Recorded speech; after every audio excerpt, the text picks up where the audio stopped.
Hi, in this episode, I want to tackle the art of game mastering and RPG. GMs, if you're holding a campaign, a series, or as long as it's not a one shot game, I think it's a good idea that before you hold your first game, you should start a session zero.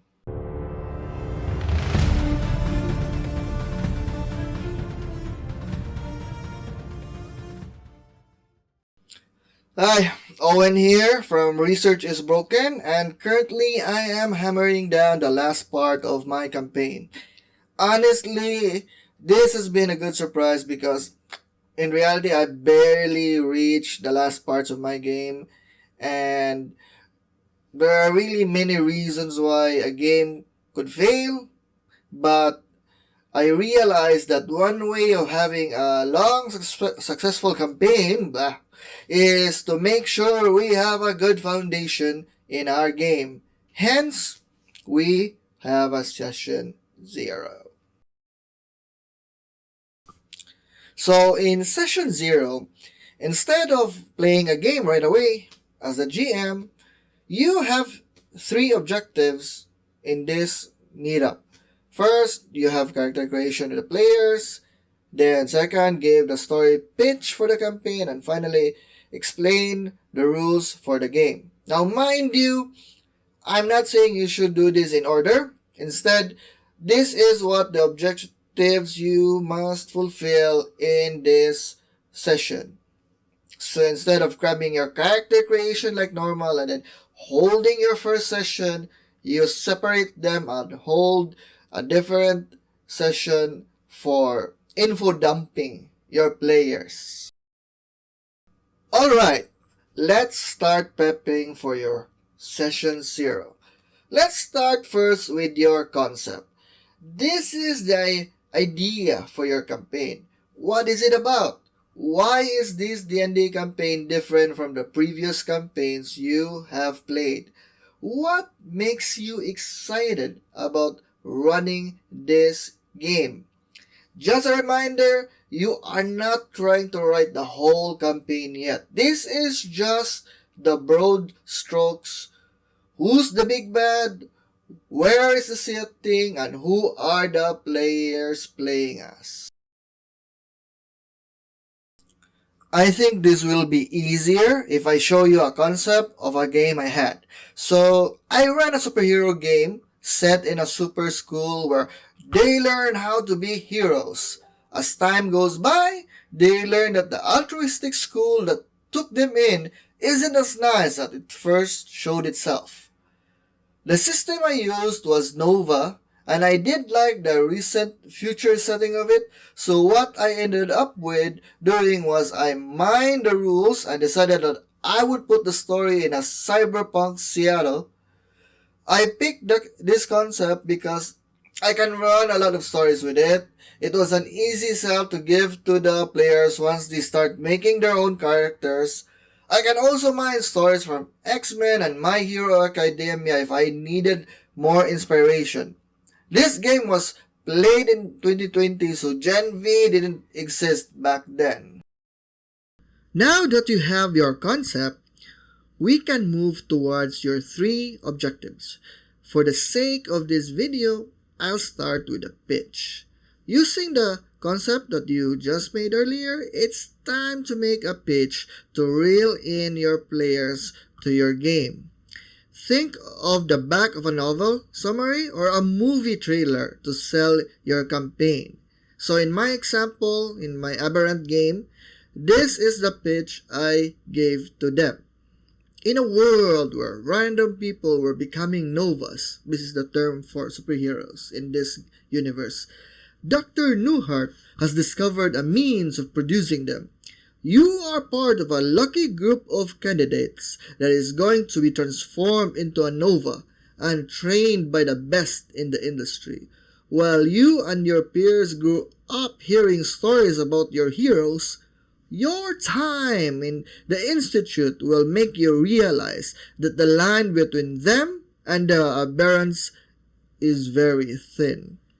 Remember, you shouldn't give it all away. Make it short and sweet. if you're having trouble making your pitch, try to imagine you're making an 80s action movie and you are the epic trailer guy.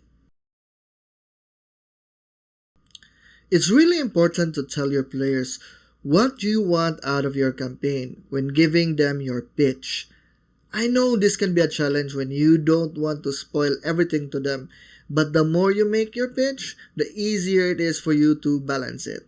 Now, I remember a time when I was running a Pathfinder game, and the premise was they were a party of villains forced to work together by the good kingdom that captured them. My original idea was that as time goes by, they will be given a chance to redeem themselves. And the climax of the campaign was who among them will decide to be a hero and who stays as the villain. Unfortunately, I didn't tell them the plan. In the end, most of my players revealed in the idea that the fact that they are the bad guys and for the first time went full tilt on their alignment. Let's just say I decided not to continue with the story. Let's now go to character creation. This is where you teach new players how to create their own characters. Do you have any house rules when making a character? Then this is a good time to tell them. Aside from the house rule, this is a perfect time for your group to sync up their backstories as to why they're in your game. So let's go back to my Aberrant game. So here, I tell the players that the standard character creation rules will be used. The one exception is that in this game, no one had super intelligence as a mega attribute, which is, I'm sure, a harmless coincidence. From time to time, you will meet a player who wants to be the star of the show. What I love about these players is that they want to tell a story with their characters, and if you can work along with them, they can add an unexpected layer to where you originally went with your story. There can also be a downside, of course, where the star wants to tell a story over yours and will not participate if they don't get their way.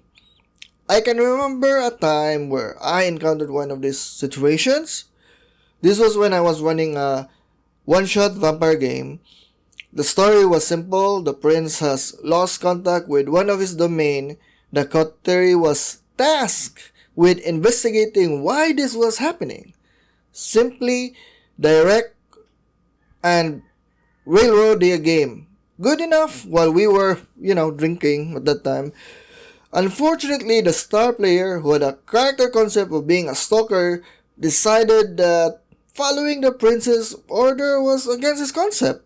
So he didn't join up with the coterie, and the whole night he was just in the corner while the rest of the group were playing. So having a session 0 will not really solve everything, but now that you've given a rule for your character creation and the pitch for your campaign, these should be the materials needed for your star player to sync up with the session you have in mind. So I've been playing RPG for the past 30 years, and I've never been in a table where everyone has read the rulebook. So in one objective, in your session 0, this is the perfect time for people who have not read the rulebook to be caught up with it. So you can teach them. Other players can also teach them the basic of the rules. So if it's a Roll20, you can teach them what Roll20 means, or if it's a D10 storytelling game, you can teach them that. Another way you can do this session is that not only do you teach the basics of the core loop, but if you have a homebrew rules as well, you can teach your players what the homebrew is. In my Aberrant game, most of my players have already played VTM, so it was easy to just tell them the difference in the basic game rule. I think the hard part was them telling them really how the Nova's power work.